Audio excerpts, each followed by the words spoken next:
Feeling my way through the darkness, guided by a beating heart.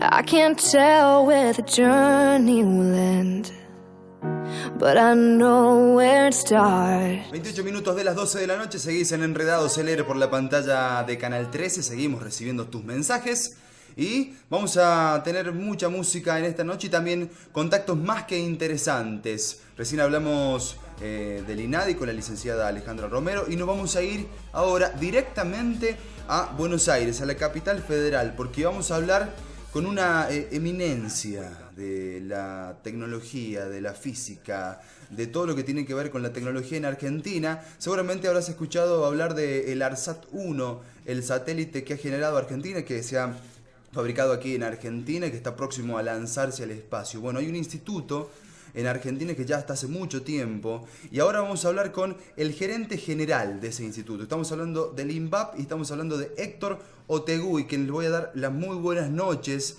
y lo voy a presentar como, por ejemplo, pertenece al grupo fundador del INVAP hace más de 40 años. Es licenciado.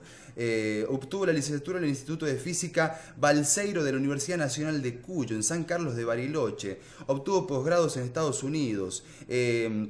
Tuvo actuación docente en universidades nacionales en los Estados Unidos. Tiene posgrados tiene máster de ciencia en la Graduate School of Business de la Stanford University, si es que he entendido bien, y muchas cosas más. Si tuviera que leer el currículum, tenemos que estar un rato largo, pero lo tenemos aquí con nosotros. Muchísimas gracias por estar ahí, por haber esperado unos minutos y saludarlo y darle la bienvenida a Enredado. Buenas noches, ¿cómo anda Héctor? ¿Qué tal? Buenas noches, ¿cómo están ustedes? Muy bien, un gusto poder saludarlo. Es así todo lo que dije, seguramente faltan muchas otras cosas más, ¿no?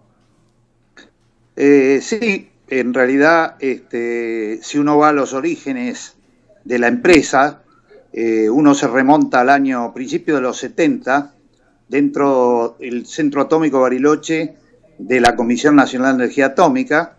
Ahí está también el Instituto Balseiro, y ahí empezamos como un grupo, dentro de la misma comisión, como un grupo de investigación, que se llamó originariamente Investigación Aplicada. De ahí después viene el nombre INVAP, que es el nombre de la empresa, que viene de Investigación Aplicada, y no es un instituto, es una empresa.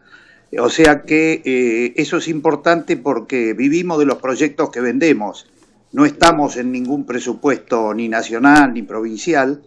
Y bueno, si uno va a esa época, los primeros trabajos eran en el área nuclear, éramos de la Comisión Nacional de Energía Atómica, y para mencionar dos de los proyectos más importantes que nos permitieron después catapultar la actividad nuclear a exportaciones, es el proyecto del reactor que está en Bariloche, que usan en el Balseiro todos los ingenieros nucleares.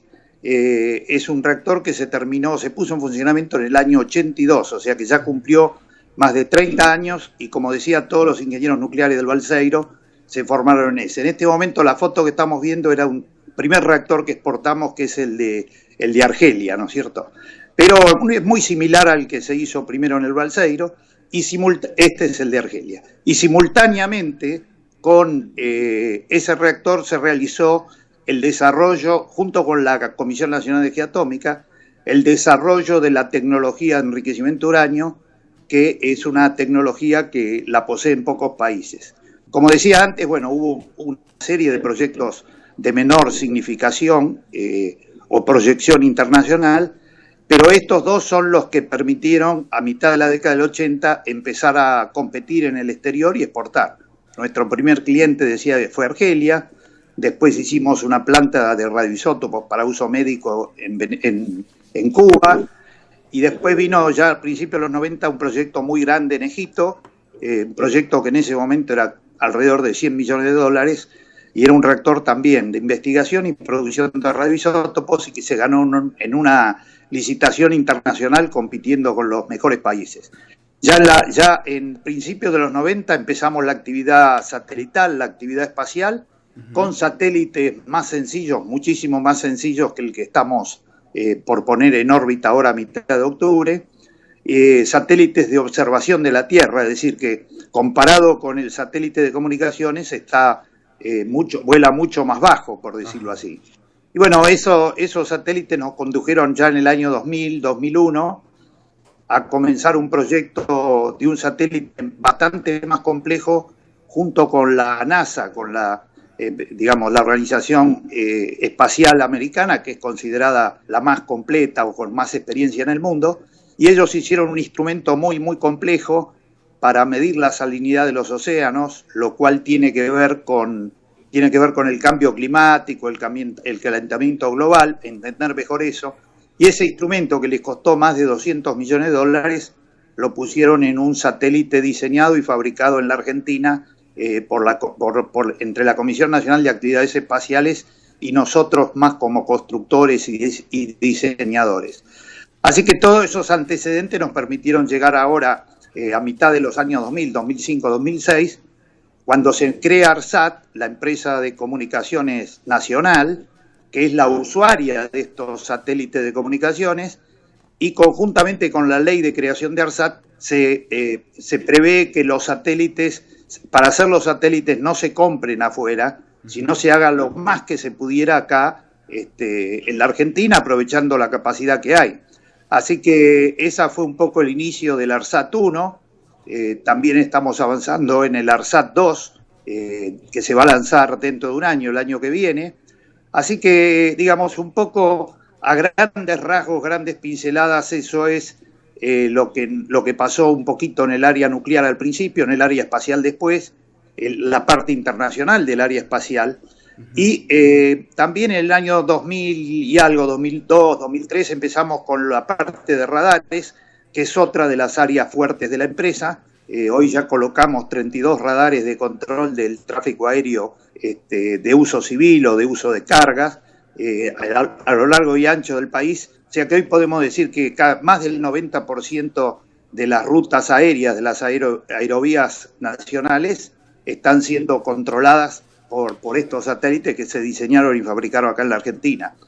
Así que bueno, eso en una apretada síntesis es como llegamos a este momento, que estamos a casi un mes y un poquito de días hacia el 16 de octubre, que está previsto el lanzamiento del, como decían ustedes, el ARSAT 1. Bien, la verdad que sorprendido, ¿no? Por no contarnos breves pinceladas, como usted lo decía, los pasos y a través de los años, avances tecnológicos son los que tiene Argentina en este sentido. Ahora bien, Perón sabía decir que no alcanzaba únicamente para ser el granero del mundo, para ser, digamos, potencia, ¿no? Y que había que apostar a la tecnología, ¿no? Usted habló recién del Instituto Balseiro, bueno, puedo decir también, y lo sabrá y lo debe conocer seguramente, Agua Pesada, el Pulqui, con aquel avión, el segundo, ¿no? El segundo país en crear aviones aeropropulsores. ¿Cómo usted, viendo esto, ¿no? Y comentándole hacia grandes rasgos lo que decía Perón, ¿usted coincide con esto, que hay que invertir en tecnología para seguir avanzando como país? Bueno, hoy básicamente los países industrializados o también llamados centrales han utilizado y siguen utilizando el desarrollo científico tecnológico en general, es decir, aplicación de lo que se conoce científicamente para resolver problemas de la vida real, o sea, una aplicación más inmediata. Eso es un poco lo que hacemos nosotros, ¿no es cierto?, aplicar esa tecnología.